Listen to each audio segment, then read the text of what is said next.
Olá, estamos hoje com um grande amigo, palestrante espírita, Antônio Demarque, escritor, e eu tenho aqui uma relação dos livros que ele escreveu, que eu gostaria que vocês soubessem, para que possam inclusive adquirir. O primeiro livro é Além do Infinito Azul, Crepúsculo de Outono, Mansão dos Jovens, O Homem que Vendeu a Alma, A Vida Ensina, O Sagrado Mandato, O Templo da Chama Sagrada, O Filho Pródigo, A Fonte da Água Viva, Amor, Sublime Amor, Anjos da Caridade, Amor Eterno, O Retrato de Sabrina, O Sétimo Selo, Jesus, o Divino Mestre, que nós temos aqui um exemplar que já vou mostrar para vocês. E está na editora para ser lançado o seu 16º livro, O Homem Invisível. O livro que ele trouxe, muito lindo, que capa maravilhosa, fala sobre a vida do Cristo. E o Demarque me mandou aqui uma pequena sinopse que eu gostaria de ler para que vocês também se interessassem.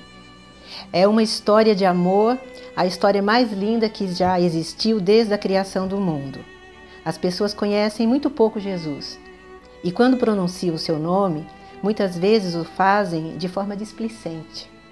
Muitas pessoas imaginam um Jesus distante, inacessível, mas o livro traz um Jesus humano, amigo e no coração das criaturas humanas. Só que as pessoas não se dão conta disso.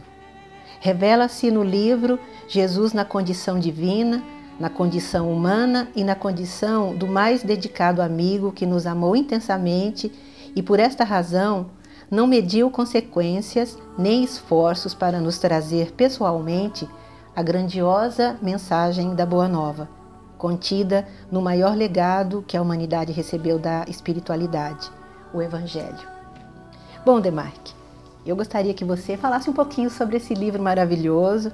Muito obrigado por ter trazido o exemplar. Eu acredito que a maioria das pessoas devem ler, aliás, falando de Jesus, nós não podemos esquecer a necessidade de conhecê-lo, de entendê-lo e de colocar em prática seus ensinamentos. Então, novamente, é uma honra recebê-lo.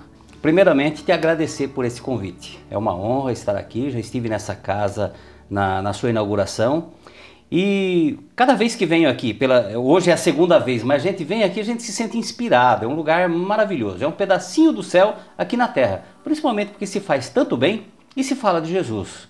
A respeito esse lançamento mais recente nosso, que é Jesus, o Divino Amigo, na verdade o objetivo da espiritualidade foi trazer para o ser humano um Jesus que está perto de nós, um Jesus amigo, um Jesus que nos ouve a todo instante, um Jesus que caminha do nosso lado, é aquele amigo incondicional, é aquele que a todo instante, quando nós passamos por dificuldades e que nem a pessoa mais acredita em si mesma, a gente deixa a mensagem nesse livro, a espiritualidade deixou a mensagem, que Jesus continua acreditando em ti, quando nem mesmo mais você acredita. Então esse livro é uma alegria muito grande que a gente traz para o público, no sentido de que as pessoas conheçam um pouquinho mais de Jesus, viu, Rose? Esse é o objetivo do livro. Nós estamos pensando hoje sobre a vida de Jesus e esse livro nos trouxe a possibilidade de falar um pouco sobre a humildade.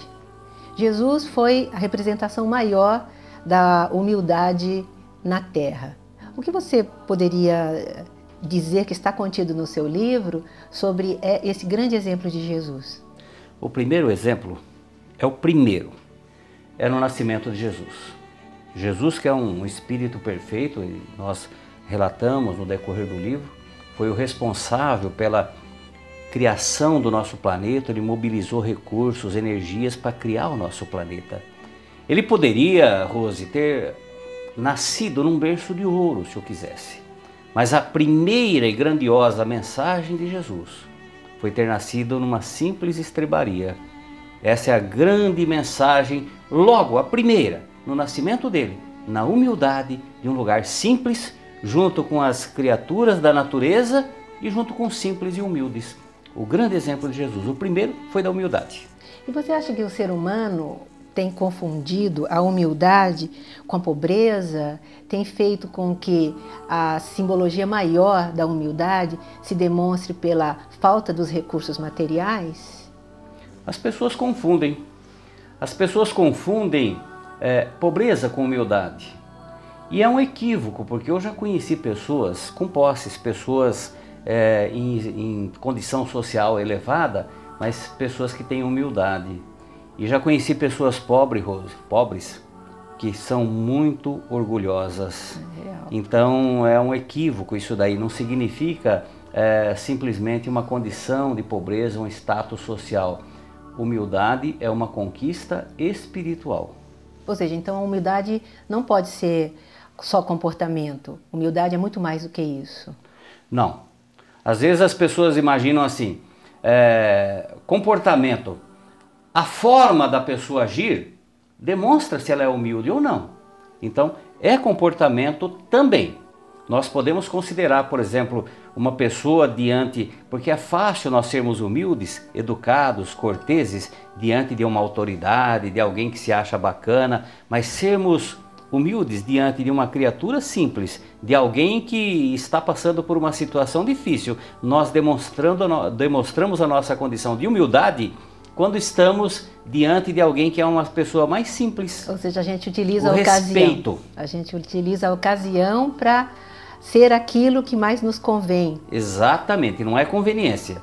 Então, o comportamento, ele demonstra se nós temos essa humildade ou não, se é conveniência ou não. Então, não significa simplesmente um comportamento. Nós demonstramos a nossa condição de humildade e no respeito quando nós estamos diante de uma criatura mais simples e humilde. Eu tenho algumas pessoas que acreditam e até agem dessa maneira, mesmo na casa espírita, que quando vão fazer prece, falam baixinho, a voz passa a ser suave, tranquila. E tem um amigo que diz que em casa a voz é mais grossa que a voz de um homem. Então, muitas pessoas acreditam que esse comportamento exterior possa fazer com que ela seja humilde diante dos olhos das pessoas. Então, esse comportamento é totalmente errado, não é mesmo? Então, na verdade é um equívoco, porque as pessoas imaginam que fazer uma prece, falar Jesus, Jesus, de forma suave, no centro espírita, numa casa de oração, demonstra humildade. Não é humildade, na verdade é um verniz. Porque a humildade a gente demonstra quando ninguém está nos observando. A humildade a gente demonstra com aquelas pessoas do dia a dia. A humildade a gente demonstra exatamente diante de pessoas necessitadas. Porque até o ato da caridade, a pessoa que pratica a caridade, ela tem que fazer de forma humilde, para não ferir a sensibilidade nem a suscetibilidade naquele que está em condição da necessidade. Então a humildade, ela vai muito mais além do simples falar baixinho, Jesus, Jesus. É diferente. E muitas mulheres também acreditam que elas serão melhores mães, melhores esposas, melhores, enfim, como mulheres, se elas concordam com tudo. Isso também é um grande erro, não é? Porque Jesus não nos ensinou isso. Aí é uma pergunta interessante, viu, Rose? Porque tem um ditado que diz, se você quer conhecer uma pessoa, dê poder a ela. A pessoa que está numa condição de submissão, numa empresa, por exemplo, diante do chefe, ele fala sim senhor, abaixa a cabeça, pois não, ele é educado, ele é humilde, mas quando ele tem poder, ele demonstra quem efetivamente ele é. Então não é abaixar a cabeça e dizer sim senhor, concordar com tudo, significa humildade. Depende da situação em que a pessoa está. Na verdade, se ela está numa condição, no ambiente doméstico, onde ela já tem a liberdade de fazer o que ela bem entender, ela demonstra se é humildade ou não. Pois a humanidade ela tem confundido muito aquela frase de Jesus Cristo que é de dar a outra face. Qual deveria ser a simbologia verdadeira dessa palavra, desse gesto, desse grande ensinamento divino? É interessante essa tua pergunta também, Rose, e é muito profunda, porque os ensinamentos de Jesus nós temos que ir muito profundo, porque ele, nas entrelinhas, ele quer dizer tanta coisa. E esse aspecto de oferecer a outra face, a pior coisa que tem é quando a gente recebe um tapa numa face. Então, o sentimento de rancor, o ultraje, vem de uma forma assim muito violenta. O ser humano ele manifesta assim a sua condição instintiva. Então, quando ele fala, se alguém te fere numa face, oferece a outra. O que vale dizer? Quando você está naquele sentimento de ódio, de rancor, sentindo aquele ultraje, quando você vira a face para oferecer a outra face, na verdade você está mudando o teu ângulo de visão. Você está parando de focar no ultraje, na raiva, no rancor, no ódio, para mudar teu campo de visão e ver alguma coisa diferente, mudar a tua mente, o teu sentimento. Então, quando você vira a tua face, você muda o teu ângulo de visão, o teu pensamento, o teu sentimento. Então, ou seja, eu tenho uma amiga espírita maravilhosa também, ela uma vez deu um exemplo que eu achei muito fantástico. Ela diz que a agressão, não é, recebida, a outra face seria a serenidade e a calma do enfrentamento dessa situação. Então, nós todos confundimos muito a agressão com passividade. E essa passividade, muitas vezes, acaba determinando uma conivência. Então, realmente, nós temos que ter um procedimento e um entendimento muito verdadeiro das palavras de Jesus para não errar, não é? Exatamente, porque quando nós mudamos o nosso campo de visão, que a gente oferece a outra face, que a gente entra na serenidade para resolver a situação, não significa aceitar de forma passiva. Exato, é isso. Significa você tomar uma atitude, mas não uma atitude intempestiva, com serenidade, mudando a tua face, mudando o teu campo de visão, agindo de forma equilibrada. Esse tema é muito bom, fantástico, e por isso eu queria convidar você para mais um programa que nós poderíamos fazer, dando continuidade a esse. Então nós vamos encerrar esse por hoje e no próximo programa, no próximo encontro que tivermos, nós vamos continuar com o Demarque aqui. Eu gostaria de me despedir. Por favor, Demarque. E despedir dos nossos telespectadores também, das pessoas que estão nos assistindo. Agradecer por essa oportunidade maravilhosa, agradecer a Deus por mais esse dia. Muito obrigado.